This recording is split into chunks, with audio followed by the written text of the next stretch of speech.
Pantang larang ataupun terma dan syarat apabila anda shopping menggunakan aplikasi Mova ini. Terutama sekali anda yang suka shopping dekat TikTok. Pastikan anda betul-betul faham pantang larang ini. Kalau anda langgar pantang larang ini, nescaya dan percayalah anda tidak akan dapat cashback setiap kali anda shopping menggunakan aplikasi Mova. Nak tahu apa itu pantang larang dia? Jom saya tunjukkan. Let's go!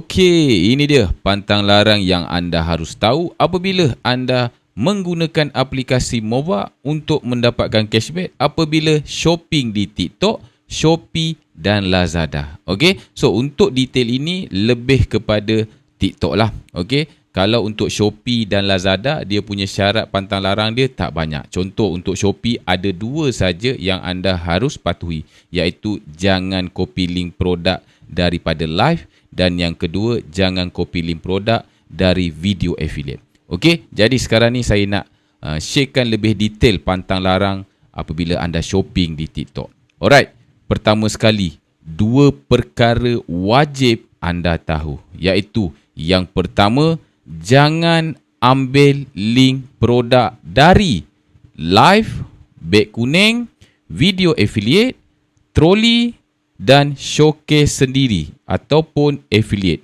Okey, 5 perkara ini anda elakkan, jangan ambil link produk dari 5 perkara ini.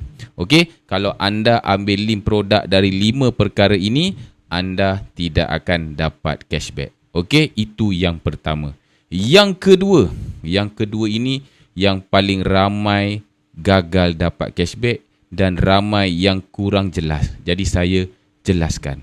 Yang kedua, jangan tekan beg kuning. Okey? Contoh, kalau ada lalu video affiliate, anda tekan beg kuning tu untuk tengok harga produk tu. Kat situ dah gagal. Okey, saya jelaskan dia punya terperinci.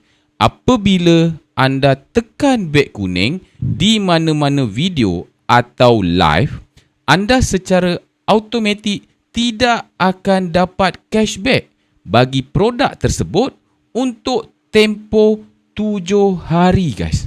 Alright, walaupun anda pergi beli dekat kedai produk tersebut, memang tak dapat cashback. Sebab apa? Anda dah tekan beg kuning.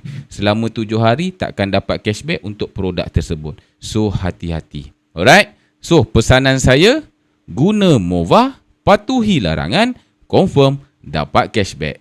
Itu sahaja. Okey, itu pantang larangnya. Kalau anda rasa video ini bermanfaat, sharekan kepada rakan-rakan Mova yang lain. Mova, earn cashback anytime, anywhere. Jom, download Mova, download percuma, guna pun percuma. Nikmati cashback tanpa was-was. Let's go!